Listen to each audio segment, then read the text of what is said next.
Germany didn't run out of soldiers. It didn't run out of steel. It didn't even run out of factories. What Germany ran out of was electricity. On a cold night in late 1943, deep inside the industrial heart of the Ruhr, engineers watched gauges sink into the red as demand exceeded anything the grid could supply. Power stations screamed under impossible loads. Turbines strained. And in that moment, a truth became unavoidable. The war economy was dying not from bombs, not from invasion, but from a system pushed beyond physical limits. Tanks, planes, U-boats, railways, radios, every weapon of modern war depended on one invisible force. When that force failed, the entire machinery of the Reich began to go dark. And once the lights started going out, no army on earth could save it. In the mid-1930 seconds, Germany believed it had solved the problem of modern industry. Its electrical grid was among the most advanced in Europe, dense networks of coal-fired power plants in the Ruhr, hydroelectric stations in the south, transmission lines feeding cities, factories, and rail hubs. To civilian planners, it looked sufficient. To politicians, it looked impressive. But beneath the numbers was a quiet assumption that would later become fatal. The system had been designed for peace. When Adolf Hitler announced the four-year plan in 1936, Germany's economy was ordered to transform at a speed no industrial nation had ever attempted. Steel production surged. New aircraft factories appeared almost overnight. Tank assembly lines expanded. Railways ran longer hours. Communications networks multiplied. Every lever of the economy was pulled at once. And every single one of those levers drew electricity. At first, the strain was invisible. Power stations compensated by running longer shifts. Engineers pushed turbines harder. Maintenance schedules were quietly relaxed. The grid bent, but it did not break. To Berlin, this looked like success. Rearmament numbers climbed. Factory output charts went up and to the right. The illusion took hold that industrial willpower could override material limits.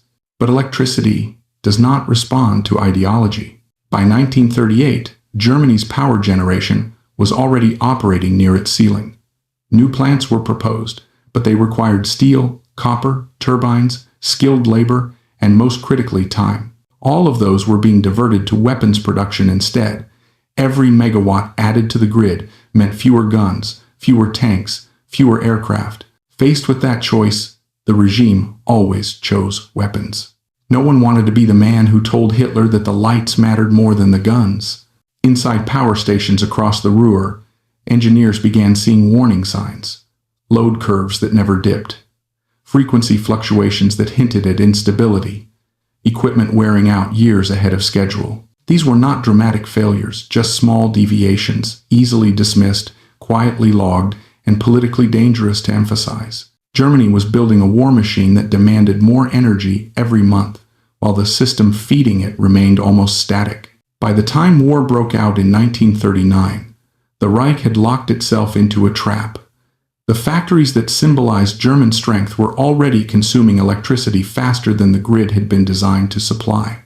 The only thing holding the system together was overwork, deferred repairs, and the hope that victory would come before the bill arrived.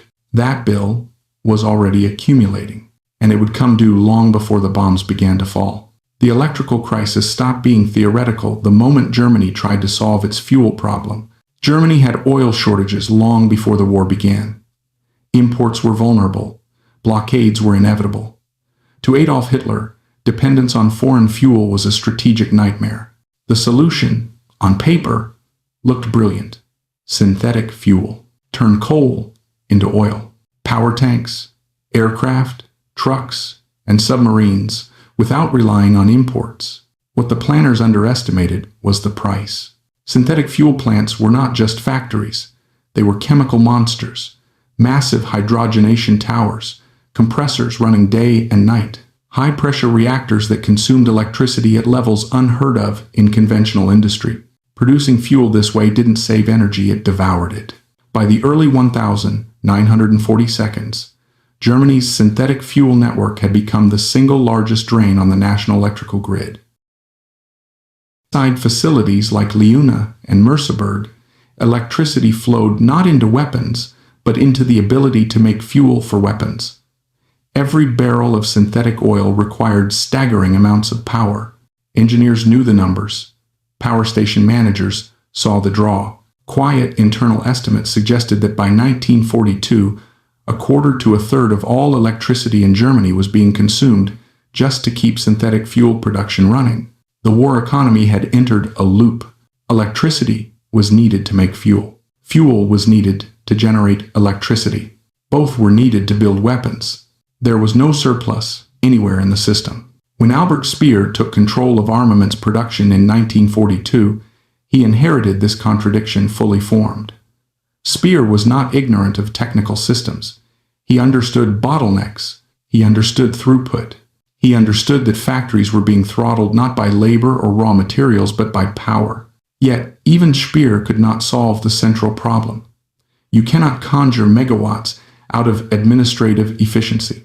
Building new power plants would take years. They required turbines, copper windings, transformers, skilled labor, all of which were already rationed to weapons programs. Diverting resources to energy meant slowing armaments output immediately. In a regime obsessed with production figures and battlefield momentum, that choice was politically impossible. So the system was pushed harder instead. Power plants ran continuously. Safety margins vanished. Maintenance became emergency repair. Engineers were ordered to make it work, even as they watched equipment age in months instead of years. The grid was no longer operating, it was being consumed. At the same time, Germany expanded its war geographically. New territories meant new factories, new rail lines, new demands. When the Reich pushed eastward and captured Soviet power facilities, planners briefly believed the crisis might ease. It didn't. Retreating forces had destroyed much of the infrastructure. What remained was incompatible, damaged, and far from where German industry needed it most. Integrating these systems took time Germany no longer had. Within months, the same shortages returned, unchanged, unsolved. By 1943, the illusion was gone for those close to the system. Engineers knew the grid was maxed out. Factory managers knew production schedules were lying. Administrators knew that every new weapon order meant another sector would go dark. But the information didn't travel upward. In Nazi Germany, bad news was not rewarded. It was punished. So, the electrical crisis remained officially unspoken, while silently tightening its grip around every factory, every rail hub, and every weapons program in the Reich. And then the Allies began aiming not at factories but at the power itself. The turning point came when the Allies realized something Germany's own leadership still refused to face. Factories were not the real target. Electricity was. By 1943, Allied planners had absorbed a hard lesson from earlier bombing campaigns. Destroying individual factories produced impressive photographs but limited results. Production could be dispersed, repaired, or restarted. What could not be easily replaced was the invisible system that powered all of them. The electrical grid was the war economy's circulatory system. If it failed, everything failed at once. That summer, the bombing strategy changed. Instead of chasing individual weapons plants, Allied bombers began hitting power stations, substations, transformer yards, and transmission nodes, targets few civilians noticed, but every factory depended on. The most dramatic demonstration came in Hamburg. In late July 1943, incendiaries and high explosives combined to create a firestorm that consumed the city. Tens of thousands died.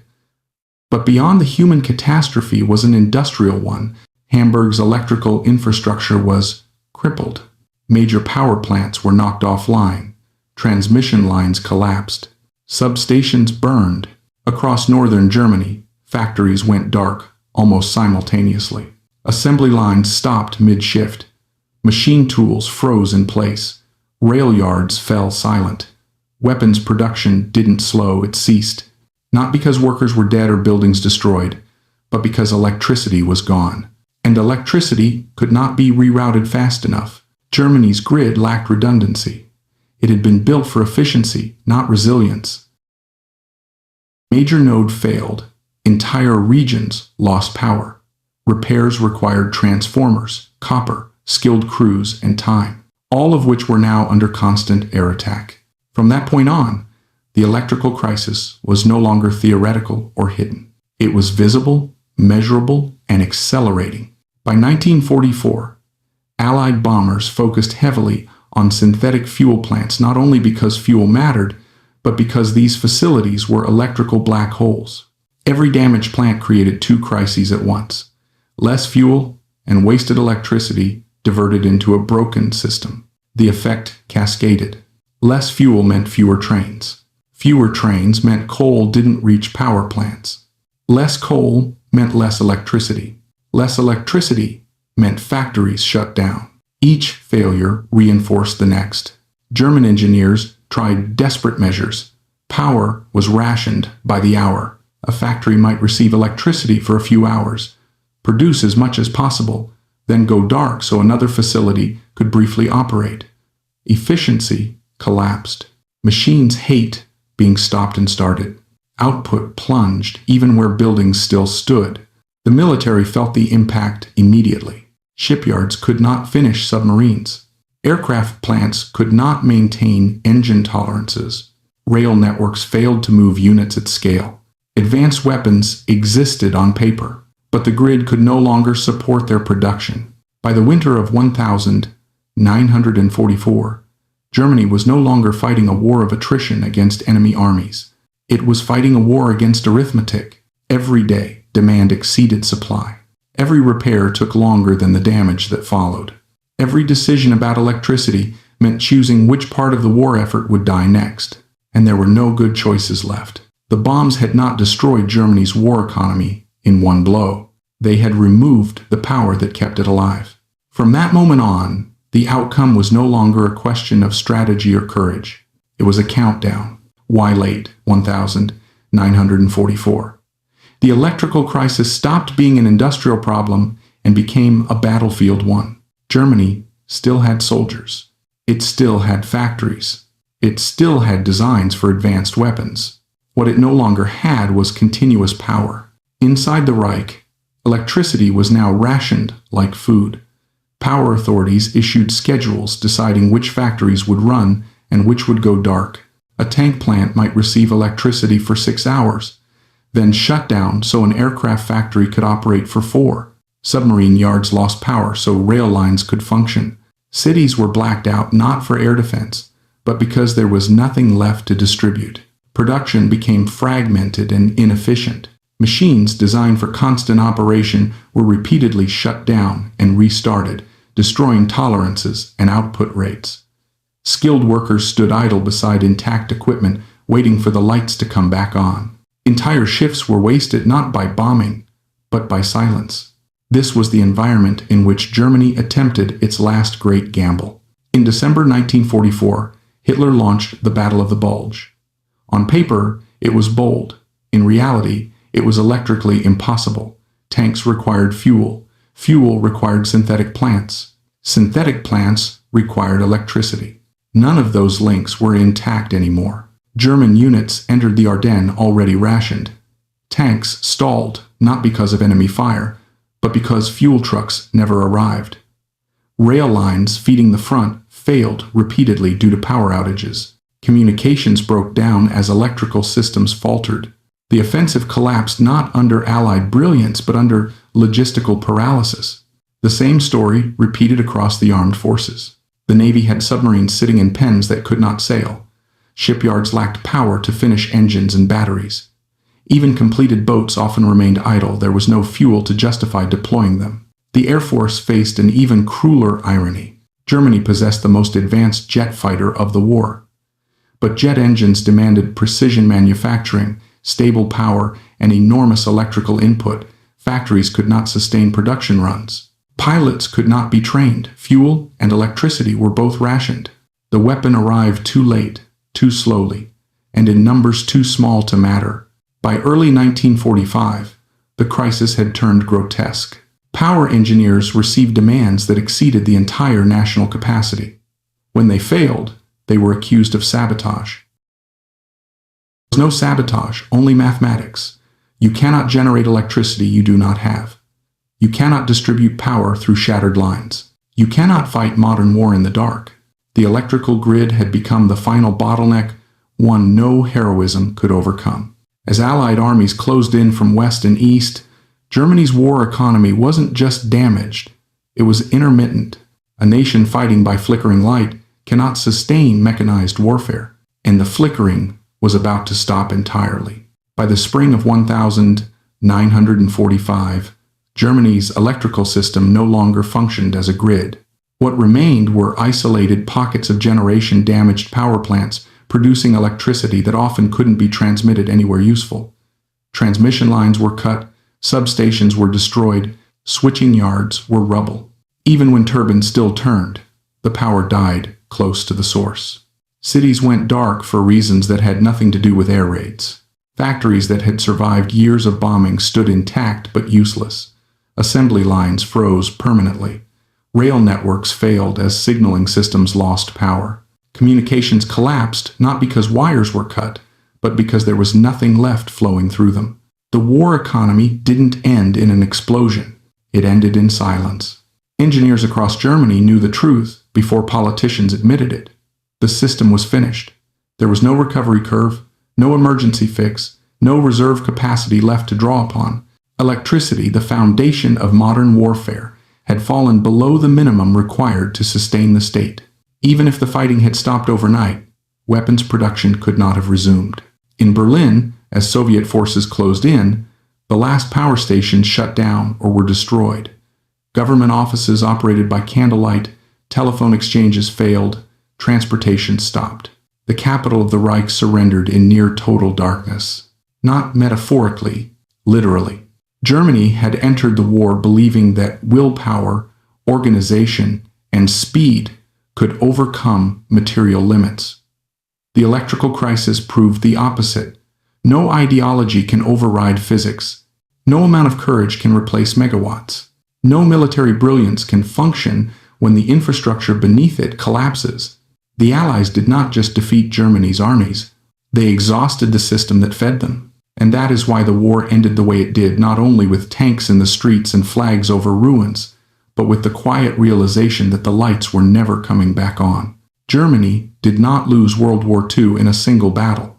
It lost it the moment its electrical grid crossed a line it could never return from. One of the most persistent myths of World War II is that victory is decided primarily by armies clashing at the front. In reality, battles are downstream events. They reflect decisions made years earlier in factories, power plants, transport networks, and planning offices.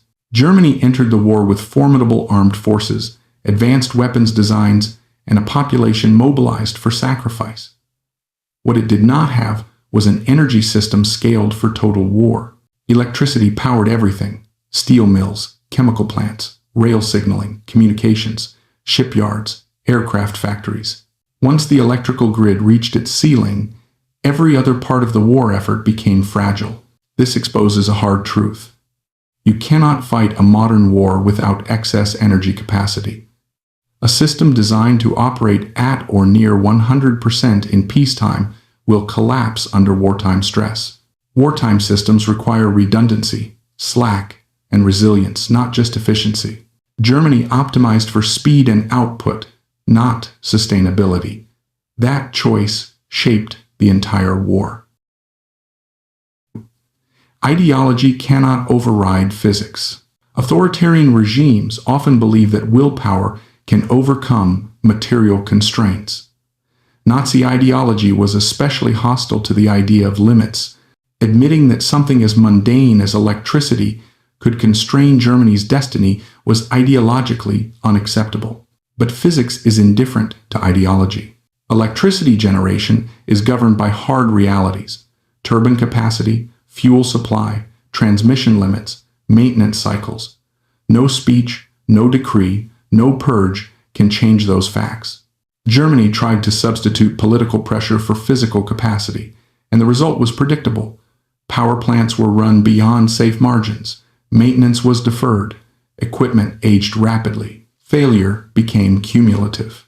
The lesson here is timeless. Systems collapse when leaders treat technical constraints as political obstacles rather than physical facts. Efficiency without resilience is a trap. Germany's pre-war electrical grid was efficient by European standards. It delivered power where it was needed, with minimal redundancy and high utilization. In peacetime, that efficiency looked like strength. In wartime, it became a liability. When Allied bombing began targeting power stations, substations, and transmission lines, the grid had little capacity to absorb damage. There were few alternate routes, limited spare transformers, and insufficient repair resources. A single hit could black out an entire industrial region. Resilience, redundancy, zapas, capacity, decentralization always appears wasteful before a crisis. During a crisis, it becomes decisive. Germany learned too late that systems optimized for efficiency tend to fail catastrophically under stress. Strategic choices compound over time. The electrical crisis did not suddenly appear in 1943 or 1944. It was the result of decisions made as early as 1936. Germany chose rapid rearmament over long-term infrastructure expansion. It chose weapons output today over energy capacity tomorrow. Each choice made sense in isolation. Together, they created a trap.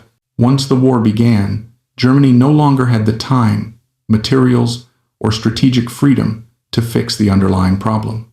Building new power plants takes years. Expanding grids requires copper, steel, skilled labor, and stability. War destroys all four. This highlights a crucial lesson.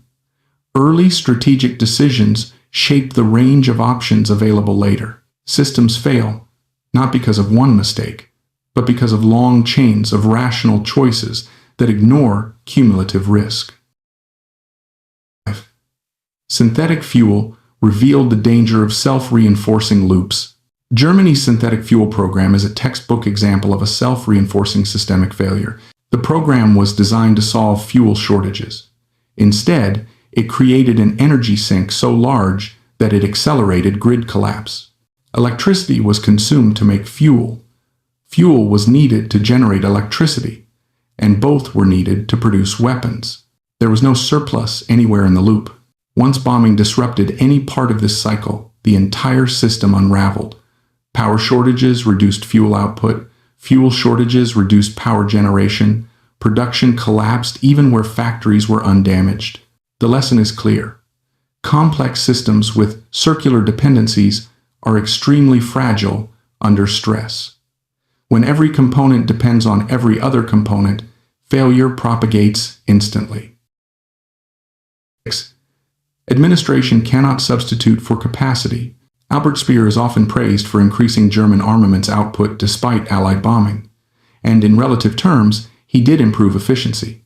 But efficiency gains are not the same as capacity expansion. Speer could streamline production, rationalize supply chains, and reduce waste. He could not create megawatts. No administrator, no matter how competent, can produce energy without physical infrastructure. This distinction matters far beyond history. Modern societies often mistake managerial competence for systemic strength. But when systems reach physical limits, management becomes irrelevant. You cannot organize your way out of an energy shortage. The Allies won by attacking systems, not symbols. Early bombing campaigns focused on factories, cities, and visible industrial targets. Results were mixed. The decisive shift came when the Allies recognized that electricity was the system beneath all others. Power plants, substations, and transmission lines were not glamorous targets. They did not produce dramatic explosions or immediate battlefield effects. But they created cascading failure. One blackout stopped dozens of factories simultaneously. This reflects a broader strategic insight. The most effective targets in complex systems are often the least visible ones. Destroying the nodes that coordinate and energize systems is more powerful than destroying individual outputs. Late war weapons don't matter without infrastructure. Germany produced advanced weapons late in the war. jet aircraft, new submarines, improved tanks. These are often cited as evidence that Germany could have won if circumstances were different. But advanced weapons are infrastructure dependent. Jet engines require precision machining, stable power, and extensive testing. Submarines require powered shipyards, battery production, and fuel. Tanks require steel, transport, and maintenance networks. Without electricity, advanced weapons remain prototypes. The lesson here is brutal. Technology cannot compensate for systemic collapse. Innovation at the edge is meaningless if the foundation is gone. Infrastructure failure turns military defeat into inevitability. By late 1944, Germany's defeat was no longer primarily military. It was mathematical. Demand for electricity exceeded supply every day. Repairs took longer than damage accumulation. Choices became zero-sum. When a system reaches that point, outcomes are no longer negotiable. Courage, tactics, and sacrifice can delay collapse, but they cannot reverse it. This is one of the most sobering lessons of the war. There is a stage of systemic failure beyond which recovery is impossible, regardless of effort. Modern societies remain vulnerable in the same way.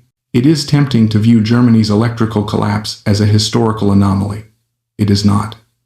Modern societies are even more dependent on electricity than Germany was in the 1940 seconds. Today, electricity powers food, production, and refrigeration, water treatment and distribution, healthcare systems, communications and data networks, transportation and logistics. The lesson is not merely historical. It is contemporary. When energy systems fail, everything else fails with them. And because these systems are often invisible during normal operation, they are systematically undervalued until crisis strikes. 7. The most dangerous failures are quiet ones. Germany's electrical crisis developed in silence. Engineers knew, power station managers knew, mid-level administrators knew, but the system discouraged bad news. Problems that could not be solved politically were ignored politically. This is perhaps the most universal lesson of all. Systems fail fastest when organizations suppress inconvenient truths. The blackout did not arrive as a surprise. It arrived as an unspoken certainty. War exposes the truth about societies. In the end, Germany's electrical collapse revealed something deeper than technical miscalculation. It revealed how the regime understood power itself. Germany believed power came from will, discipline, and obedience. The Allies understood that power came from systems, energy, logistics, production, coordination. One worldview ran into physics, the other worked with it. Wars do not just test armies, they test assumptions about how the world works. Germany lost because its assumptions were wrong. Conclusion: Germany did not lose World War II solely because of enemy armies, strategic blunders, or moral failure, though all played a role. It lost because it tried to sustain a modern industrial war on an electrical system that could not support it. Once the grid failed, defeat was inevitable. The deeper lesson is not about Germany. It is about systems, about limits, about the danger of mistaking intensity for capacity, ideology for physics, and short-term output for long-term resilience. Modern power does not come from shouting louder or working harder. It comes from building systems that can endure stress. Germany didn't lose the war when Berlin fell. It lost it when the lights went out and there was no way to turn them back on. The collapse of Germany's electrical grid during World War II ultimately reveals a truth that extends far beyond the conflict itself. It shows that wars are not decided only by generals, weapons, or courage, but by the quiet, cumulative behavior of systems that sustain a nation's ability to function. When those systems fail, defeat becomes inevitable long before surrender is signed. Germany entered the war, believing that speed, discipline, and ideological unity could compensate for structural weaknesses. This belief was not accidental. It was rooted in a worldview that equated power with visible force, armies marching, factories producing, cities mobilized. Electricity, by contrast, was invisible. It did not parade through streets or appear in propaganda films. It simply flowed, silently enabling everything else. And because it was invisible, it was taken for granted. That complacency proved fatal. As the war progressed, Germany continued to interpret success and failure through production statistics and battlefield reports, while ignoring the deeper indicators of systemic health. When weapons output temporarily increased under administrative reforms, leaders assumed the crisis had been solved. In reality, the system was being cannibalized. Power plants were aging faster than they could be repaired. Transmission networks were operating without redundancy. Engineers were forced into a permanent state of improvisation, keeping the grid alive through emergency measures that could not last. This pattern illustrates one of the most dangerous illusions in complex systems: the illusion of stability under stress. Systems often appear functional right up until the moment they collapse. Because failures are delayed, decision makers misinterpret warning signs as manageable problems rather than symptoms of terminal overload. Germany's grid did not fail suddenly. It failed progressively, invisibly, and irreversibly. Another critical lesson lies in the relationship between short-term urgency and long-term survival. Germany's leadership repeatedly chose immediate military output over infrastructure investment. These decisions were rational within a narrow time horizon. Tanks today mattered more than power plants tomorrow. But war is not a short-term phenomenon. It is a prolonged stress test. Every decision that sacrifices resilience for speed reduces the margin for error later. Once that margin disappears, events accelerate beyond control. By 1944, Germany was no longer managing a war economy, it was rationing collapse. Electricity was no longer a tool of production but a weapon of triage. Every allocation decision meant condemning one sector to failure in order to temporarily preserve another. These choices were not strategic, they were desperate. And desperation is not a foundation for victory. What makes this lesson especially important is how transferable it is to modern societies.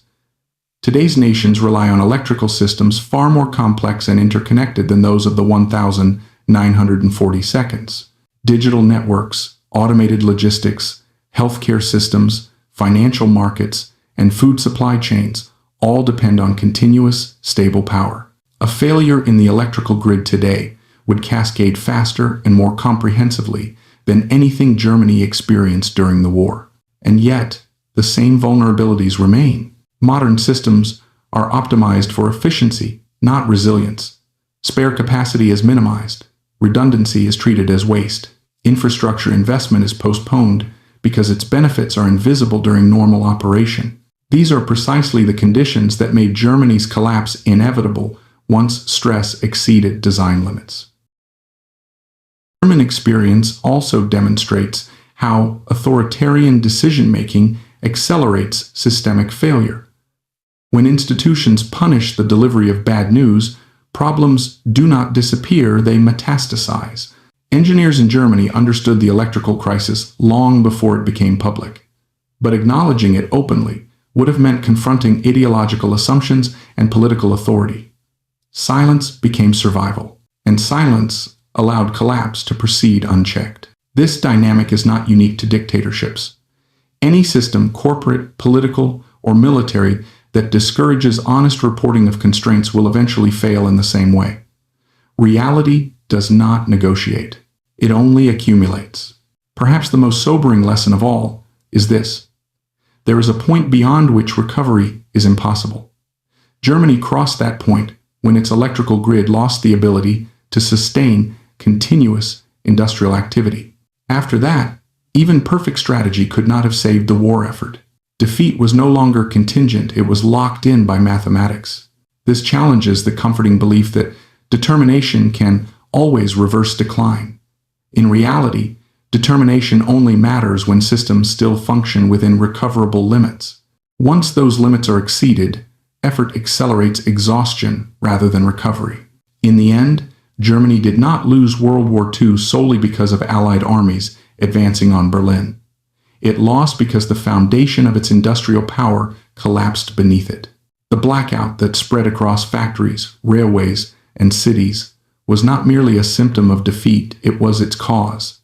The final lesson is therefore both simple and unsettling. Power in the modern world is systemic. It does not come from speeches, symbols, or even weapons alone. It comes from infrastructure built patiently, maintained honestly, and respected for its limits. Germany ignored those limits. And when the lights went out, history followed. The implications of this lesson extend even further into how nations understand success while it is still unfolding. Germany's leadership repeatedly mistook activity for capacity. Factories were busy, workers were mobilized, trains were running, so the system was assumed to be strong. But activity is not the same as sustainability. A machine can run at full speed right up until the moment it seizes. This distinction matters because many systems fail not when they are idle, but when they appear most productive. Germany's war economy reached its highest nominal output precisely when its electrical foundation was closest to collapse. That coincidence blinded decision makers. Rising production figures masked the accelerating decay beneath them. The grid was being consumed to create the illusion of strength. Another overlooked lesson is how complexity amplifies fragility. As the war progressed, Germany's economy became more technologically advanced and more interconnected. Jet aircraft, synthetic fuels, advanced submarines, precision weapons all increased dependence on stable electricity. Each technological leap raised the minimum energy threshold required for the system to function at all. In simpler systems, partial failure can be absorbed. In highly complex systems, partial failure becomes total failure. Germany's late war economy had no graceful degradation. When electricity faltered, entire production chains stopped instantly. Complexity, once a strength, became a liability. This is a critical warning for any society that equates technological sophistication with invulnerability. Advanced systems are not inherently resilient. In fact, they are often more brittle unless deliberately designed otherwise. Germany did not build redundancy into its grid because redundancy did not increase immediate output. It increased survival, and survival was undervalued until it was too late. There is also a moral dimension to this story. The electrical collapse exposed the emptiness of the regime's promises. Nazi propaganda glorified sacrifice, endurance, and obedience. Yet the system it built could not sustain the population or the war effort. Civilians endured blackouts, freezing homes, halted transport, and failing hospitals not because of enemy occupation, but because the state had exhausted its own foundations. When infrastructure fails, it does not fail selectively. It punishes soldiers and civilians alike. It erases the boundary between front and home front. Germany's electrical collapse turned every city into a battlefield, every factory into a liability, every winter night into a threat.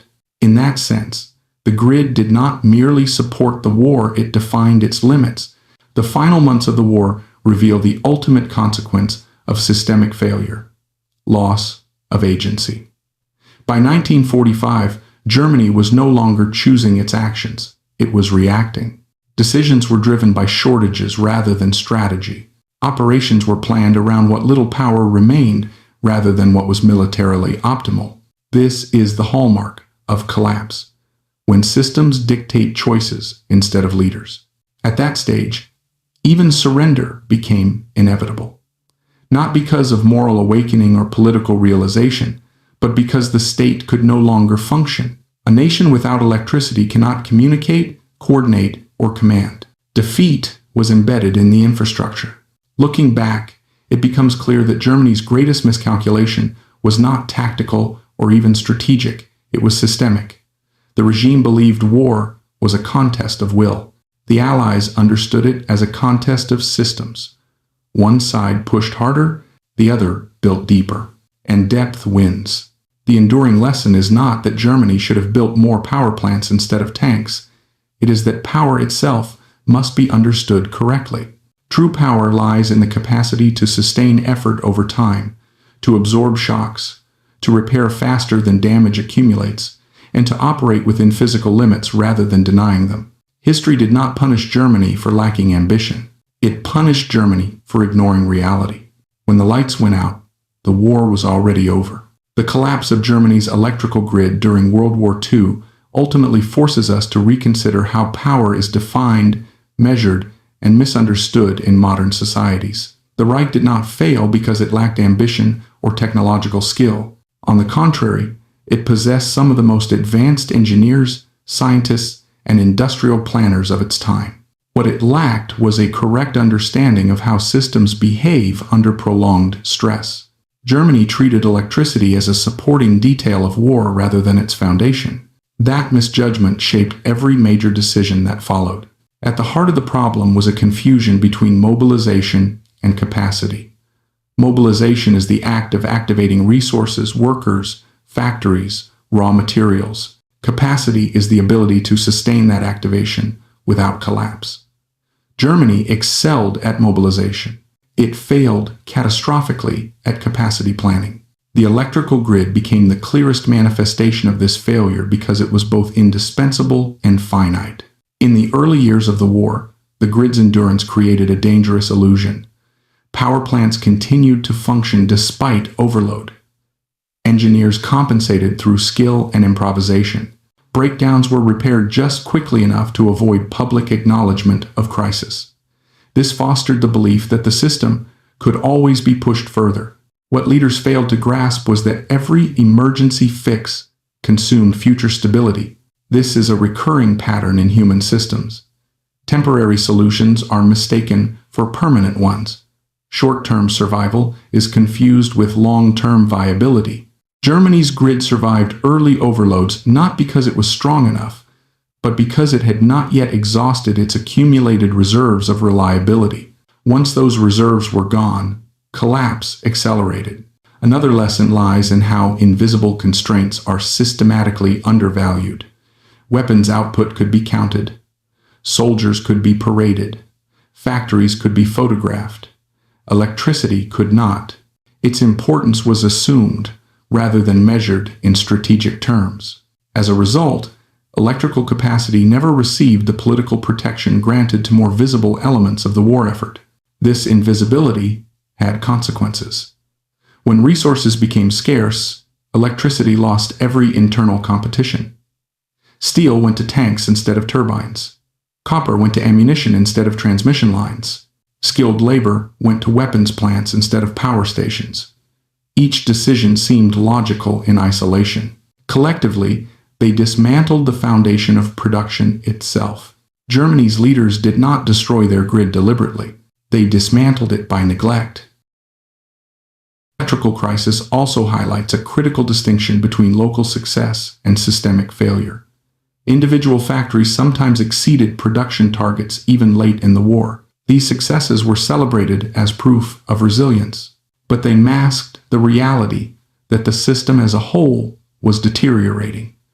When power was diverted to one facility, it was removed from another. Gains were zero-sum. The system was cannibalizing itself. This fragmentation explains why late-war German production often appeared impressive on paper while collapsing in practice. Weapons were completed without fuel to operate them. Vehicles were assembled without transport networks to deploy them. Aircraft rolled off lines without trained pilots or reliable power for maintenance.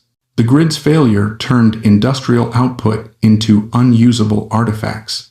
In this sense, Germany did not simply lose capacity, it lost coherence. The war economy stopped functioning as an integrated system and became a collection of isolated efforts competing for diminishing resources. Another profound lesson is the role of time in systemic collapse. Infrastructure operates on long timelines. Power plants are built over years. Transmission networks evolve over decades. War compresses time violently.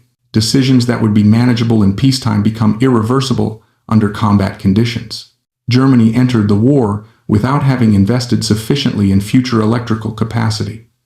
Once fighting began, the opportunity to correct that mistake vanished. Bombing, resource diversion, and labor shortages made long-term infrastructure projects impossible. The system became trapped by its own history. This demonstrates a critical principle. Infrastructure decisions must precede crises. They cannot be improvised once stress begins. Nations that delay such investments do not merely risk inefficiency, they risk strategic paralysis. The electrical collapse also reveals how centralization increases vulnerability. Germany's grid was regionally concentrated around industrial hubs like the Ruhr. This concentration increased efficiency but reduced survivability. When Allied bombing struck these nodes, the effects radiated outward instantly. Decentralized systems degrade more slowly. Centralized systems fail more dramatically. Germany chose centralization because it maximized output under normal conditions. War punished that choice ruthlessly. Equally important is the lesson about feedback suppression. Engineers understood the danger.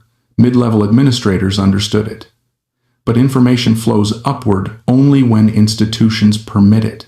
Germany's political culture punished those who reported unsolvable problems. As a result, warnings remained fragmented and muted. This is not merely a moral failure, it is a mechanical one. Systems rely on feedback to self-correct. When feedback is blocked, systems drift toward collapse without resistance. Germany's grid did not fail suddenly. It failed because corrective signals were ignored until correction was no longer possible. The war also exposes a deeper misconception about technological superiority.